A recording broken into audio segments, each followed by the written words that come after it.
오늘의 말씀 사도행전 27장 21절에서 44절까지 말씀입니다. 사람들은 오랫동안 아무것도 먹지 못하고 있었다. 그때 바울이 이렇게 말하였다. 여러분은 내 말을 듣고 크레타에서 출항하지 않았어야 했습니다. 그랬으면 이런 재난과 손실은 당하지 않았을 것입니다. 그러나 이제 나는 여러분에게 권합니다. 기운을 내십시오. 입에만 이를 뿐 여러분 가운데 한 사람도 목숨을 잃지는 않을 것입니다. 바로 지난밤에 나의 주님이시요 내가 섬기는 분이신 하나님의 천사가 내 곁에 서서 바울아 두려워하지 말아라. 너는 반드시 황제 앞에 서야 한다. 보아라. 하나님께서는 너와 함께 타고 가는 모든 사람의 안전을 너에게 맡겨주셨다. 하고 말씀하셨습니다. 그러므로 여러분 힘을 내십시오. 나는 하나님께서 나에게 말씀하신 그대로 되리라고 믿습니다. 우리는 반드시 어떤 섬으로 밀려가 닿게 될 것입니다. 열나흘째 밤이 되었을 때 우리는 아드리아 바다에 떠밀려 다녔다. 한밤중에 선원들은 어떤 육지에 가까이 이르고 있다고 짐작하였다. 그들이 물 깊이를 재어보니 20길이었다.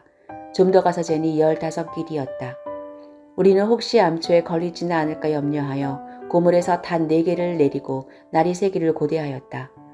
그런데 선원들이 배를 버리고 달아나려고 이물에서 닻을 내리는 척하면서 바다에 거룻배를 풀어내렸다. 바울은 백부장과 병사들에게 말하였다. 만일 이 사람들이 배에 그대로 남아있지 않으면 당신들은 무사할 수 없습니다. 그러자 병사들이 거룻배의 밧줄을 끊어서 거룻배를 떨어뜨렸다. 날이 새어갈 때에 바울은 모든 사람에게 음식을 먹으라고 권하면서 말하였다. 여러분은 오늘까지 열나흘 동안이나 마음을 졸이며 아무것도 먹지 못하고 굶고 지냈습니다. 그래서 나는 여러분에게 음식을 먹으라고 권합니다. 그래야 여러분은 목숨을 유지할 힘을 얻을 것입니다. 여러분 가운데서 아무도 머리카락 하나라도 잃지 않을 것입니다.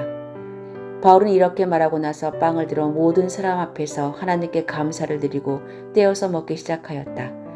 그러자 사람들은 모두 용기를 얻어서 음식을 먹었다. 배에 탄 우리의 수는 모두 276명이었다. 사람들이 음식을 배부르게 먹은 뒤에 남은 식량을 바다에 버려서 배를 가볍게 하였다.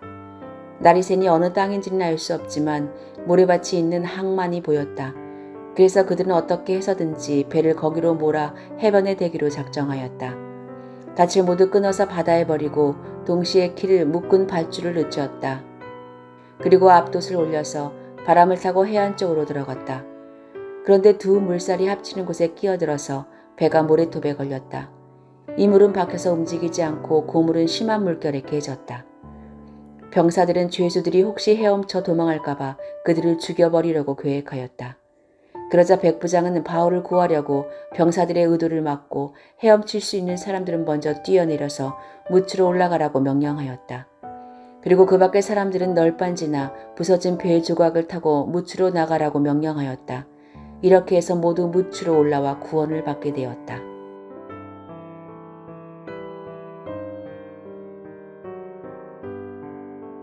폭풍이 몰아치는 바다 위의 상황은 겪어보지 않은 사람은 상상도 하지 못할 만큼 끔찍하다고 말합니다.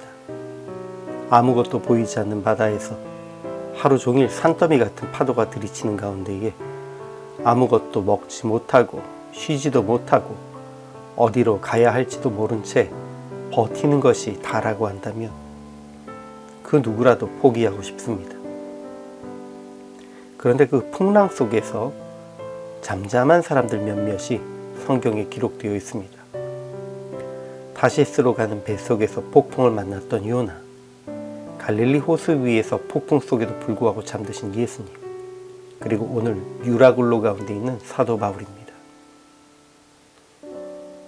바울은 10여일 동안 풍랑 가운데에 먹지도 쉬지도 못해서 지친 사람들 앞에 나서서 천사를 통해 전해들은 구원의 소식을 전합니다. 하나님께서 배는 파손될지라도 모든 영혼은 구원하시겠다고 말씀하셨다는 것입니다.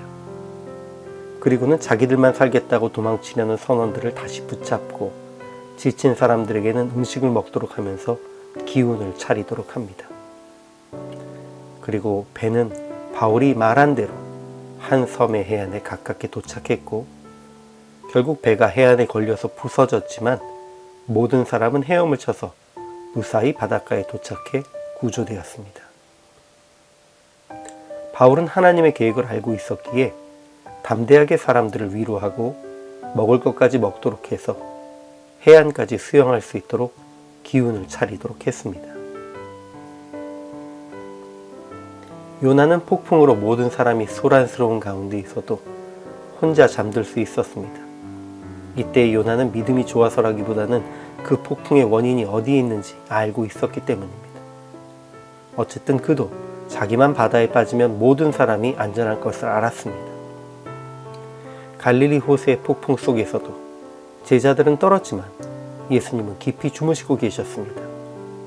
당신이 계시는 한은 절대 배가 뒤집히지 않을 것을 아셨기 때문입니다. 바울도 마찬가지입니다. 모두 먹지도 자지도 못했지만 그는 기도했고 천사와 소통했습니다. 바울도 확신한 것은 절대 그 배에 있는 사람들이 목숨을 잃지 않을 것이라는 것이었습니다. 그래서 바울은 담대히 배 안의 사람들을 위로했고 하나님의 구원을 선포했습니다. 배가 흔들리는데 그 안에 있는 사람이 흔들리지 않을 수 없습니다. 믿음이 있는 사람도 흔들림을 느끼고 육체의 한계를 고스란히 체험해야 합니다. 그러나 하나님의 계획을 분명히 알고 있다면 잠들 수도 있고 주변 사람을 위로할 수도 있으며 그들에게 구원의 방법을 제시할 수도 있습니다.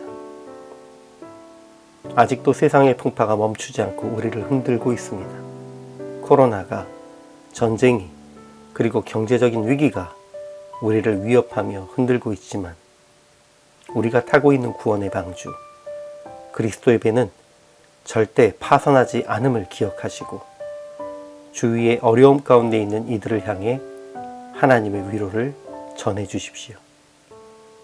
2022년의 마지막 한 달, 12월을 잘 항해하여 주께서 약속하신 구원의 항구에 이르는 그 삶으로 잘 마무리하실 수 있기를 기도드립니다.